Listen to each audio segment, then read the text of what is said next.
Ok, talvez a bateria acabe no meio, não dê pra gravar o vídeo inteiro.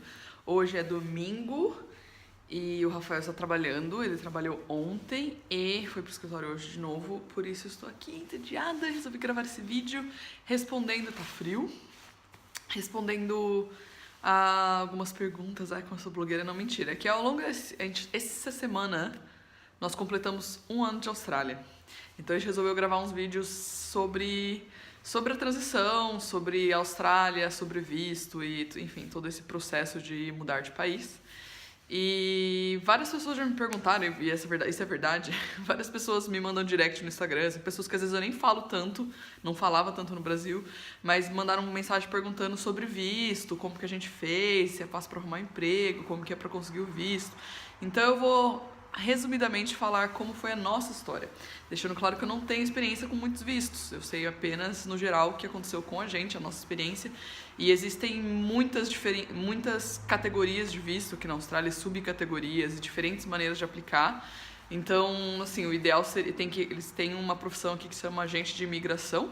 Então, geralmente as pessoas que querem emigrar ou, enfim, questionar sobre visto procuram esse tipo de profissional. Eu não sei se existe no Brasil, deve existir esse profissional também no Brasil, que chama agente de imigração, que conhece todos os atalhos e através da sua situação ele vai saber indicar qual visto, quais são as possibilidades de visto que você tem.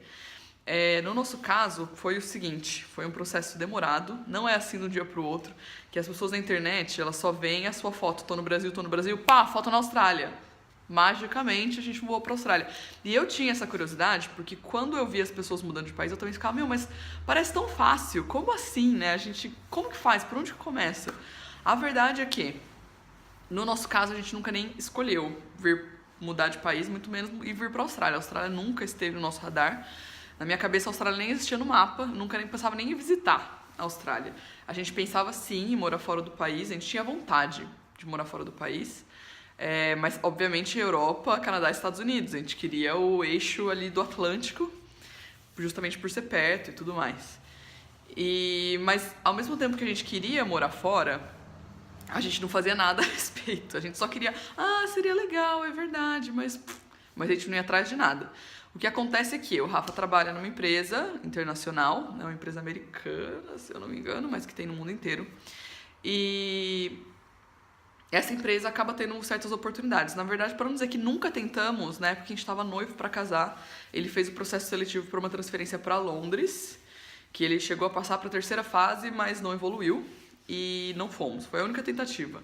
Depois disso, não tentamos mais nada e aconteceu o seguinte, esse vídeo vai ficar longo, já estão 3 minutos e eu ainda nem comecei, né?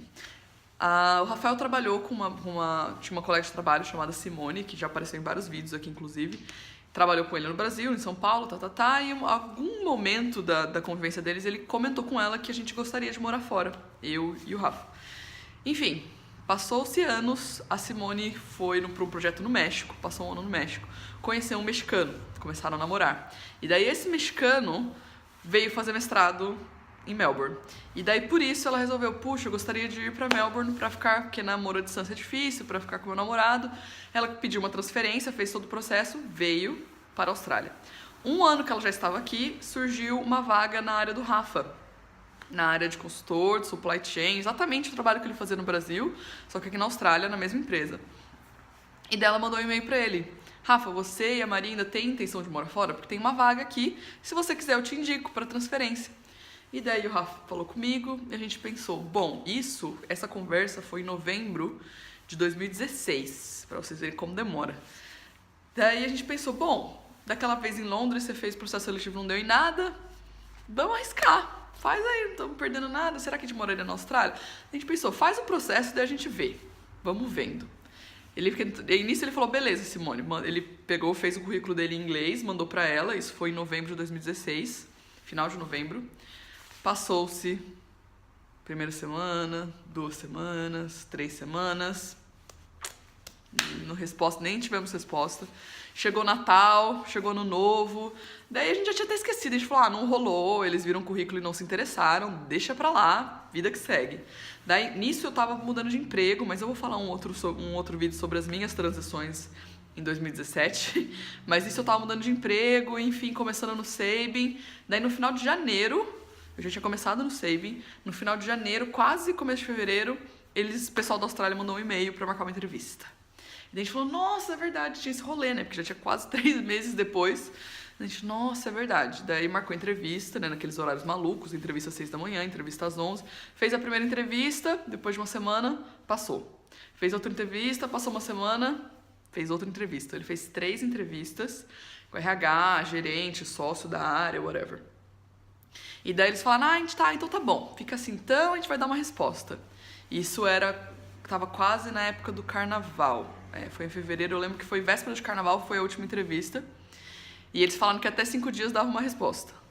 Passou o carnaval inteiro. A carnaval não é feriado na Austrália, então a gente deduziu que eles estariam trabalhando. Passou o carnaval, passou uma semana, não falaram nada. A gente falou, bom, não rolou, deixa pra lá. Nisso entrou março, passou março, chegou no último fim de semana de março, e eu lembro a data porque era aniversário da Alicia. A gente estava organizando a festa de 50 anos da Alicia.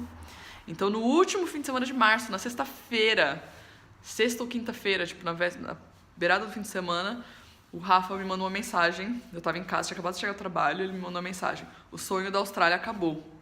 Eu falei, ele deve ter recebido um e-mail, né, dizendo que não rolou mesmo, né, paciência. Daí eu mandei uma mensagem mais fofinha. Poxa, amor, não era pra ser, porque quando as coisas são pra acontecer, Deus abre portas, todas aquelas coisas, né. Enfim, daí ele pega e me mandou uma mensagem, então, na verdade o sonho acabou porque virou realidade. E ele me mandou isso por mensagem. Não, mentira, ele falou isso pessoalmente. Quando ele chegou em casa, eu fui abraçar ele pra consolar. Ele, então, acabou, amor, porque virou realidade. Deu, what? O quê? What? Daí nisso eu tive um pequeno momento de surto, né? Demorou um pouco pra cair a ficha. E sim, ele tinha sido selecionado pra vaga. E eles tinham mandado a papelada do contrato. Era só ele assinar e começaria o processo pra transferência dele, né? Enfim. Daí nisso a gente deu uma pequena surtada, mas a gente ainda não queria contar pra todo mundo. A gente começou a contar mesmo pras pessoas. A gente foi contando aos pouquinhos. A gente contou mesmo oficialmente no final de abril. Porque não é só conseguir a vaga. Ele conseguiu a vaga, mas daí o que ele tinha que fazer? A gente tinha que conseguir o visto. Então a vaga ele tinha, mas daí agora tinha o visto. Daí começou o processo do visto, que também é um processo sofrido. Foi assim, a gente teve que fazer, primeiro, traduzir um monte de documento. A gente teve que traduzir certidão de casamento, certificado de reservista, antecedente criminal, comprovação de quitação eleitoral. A gente teve que traduzir um monte de documentos. Já traduzimos, ele teve que traduzir os diplomas da USP, os diplomas da pós, certificados, enfim, traduzimos tudo. Foi uma grana. Acho que foi quase R$1.500 só de tradução, porque tem que ser tradução juramentada.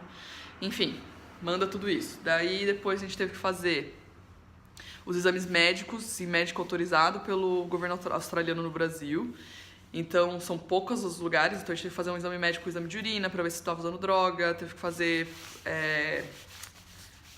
X-ray, raio-x para ver se não tinha tuberculose. E eles fazem um monte de perguntas se você tem doença. Então, se você, por exemplo, se você tem uma doença genética, já teve gente que teve visto negado por ter síndrome de Down. Então, eles selecionam mesmo, assim, baseado na sua saúde. Você não pode ter nenhuma doença sexualmente transmissível, você não pode ser usuário de droga, enfim, né?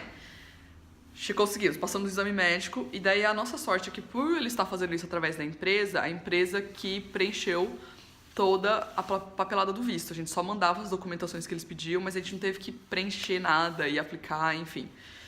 Isso foi no final de abril.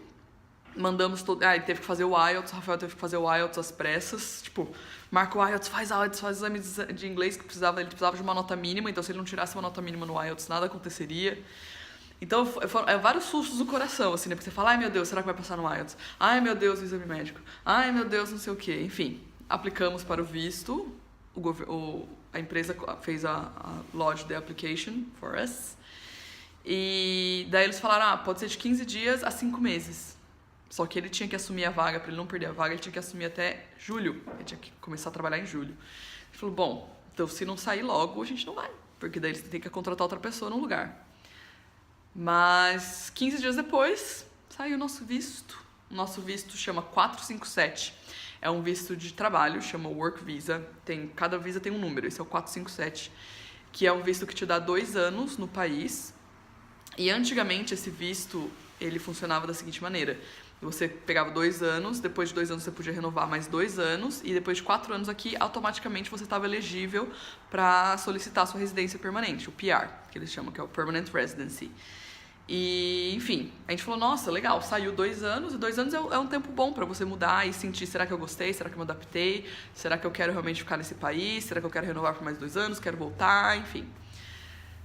Mas daí, depois que a gente fez tudo isso, saiu o visto, e daí começou, daí que a gente começou a transição de o que a gente vai fazer, que a gente vai entregar apartamento, vou pedir demissão, enfim, então, desde o processo, até a Simone indicar a gente pra vaga, e tudo acontecer, foi mais de 6 meses. Então é um processo assim demorado que só deu certo porque ele tinha um emprego. Porque esse visto 457 você só consegue se você já tem um emprego no país. Então você conseguiu um emprego antes de vir e daí o governo te concede um visto para você trabalhar. E você só pode trabalhar nessa empresa. Isso é uma coisa que é importante nesse visto. Por ser um visto vinculado à empresa, o Rafa está vinculado ao Accenture. Então se ele sair da Accenture, a gente tem 3 meses para sair do país. Ou arrumar um outro emprego, uma outra empresa que tope te patrocinar, né? Eles falam sponsor. Então, a gente é sponsored pela Accenture. Ele tem que trabalhar na Accenture, nesse visto. E com esse visto, ele trabalha na Accenture e eu, como parceira, como spouse, tenho direito a trabalhar normal, full time, 40 horas, 38,5, né? Que é o full time, aqui, o máximo de horas semanais aqui na Austrália.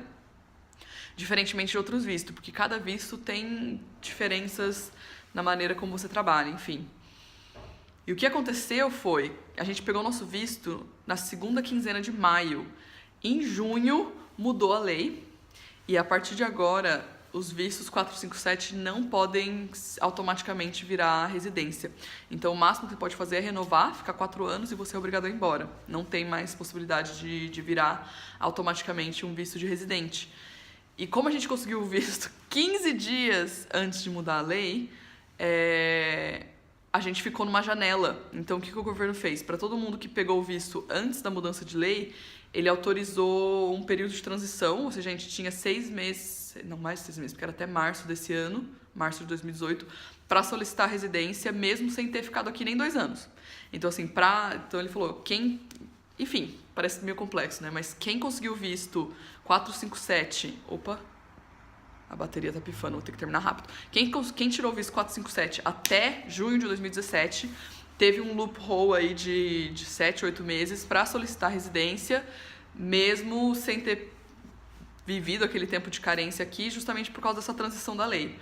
E foi nisso que a gente entrou nesse furacão, né? Porque daí a gente falou, pô, chegamos aqui na Austrália, a gente chegou em julho, em agosto a gente tava com essa decisão. Vocês vão querer aplicar? Porque daí a empresa falou, ó, pra todo mundo que tá no 457, porque não faz sentido a gente gastar, investir no visto de vocês pra vocês virem, e vocês irem embora daqui a 2 anos.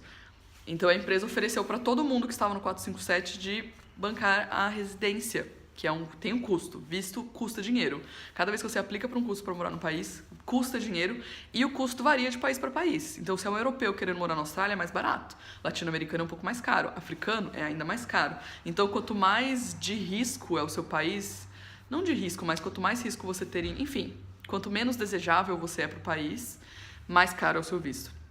E a Accenture se ofereceu para pagar, né, para sponsor, é claro que é sponsor, ou seja, você fica vinculado à Accenture por uns certos anos, que eu não sei exatamente quanto, acho que 2 ou 3 anos você tem que ficar na empresa. E a gente tinha que tomar essa decisão, porque afinal de contas, né, se a gente perdesse o prazo, porque para residência permanente também você tem que recolher mais um monte de documentos, mais complexo e mais burocrático, obviamente, que um visto temporário de trabalho. E, enfim, a gente teve que tomar essa decisão às pressas, mas assim como a Austrália aconteceu de susto na nossa vida, resolvemos então, vamos de susto, aplicamos para residência, estamos atualmente esperando, a gente já aplicou para residência permanente e estamos aguardando para ver o que acontece agora. Vai dar 14 minutos de vídeo, eu não quero me estender, mas a questão é que para visto de estudante é outro tipo de visto, para visto de skilled worker é outro tipo de visto. Então depende muito do que vocês pretendem fazer e o tempo vai acabar. E, enfim, se vocês têm alguma pergunta que eu possa ajudar com relação a visto, me digam, mas o visto é a parte mais difícil de viver na Austrália. Porque se você não vem com um visto certo, a sua vida aqui não vai ser o que você espera. Tem muita gente que vem com visto de estudante e quebra a cara. Porque o visto de estudante é um visto muito sofrido. E eu posso explicar isso em outro vídeo, porque eu tenho muitos alunos, né? Eu só trabalho com pessoas que estão aqui em visto de estudante. E eu vejo o struggle deles, o sofrimento e os problemas. Mas é isso. Essa é a nossa história de como a gente veio parar na Austrália. Outros vídeos virão esse mês, hein? Aguardem.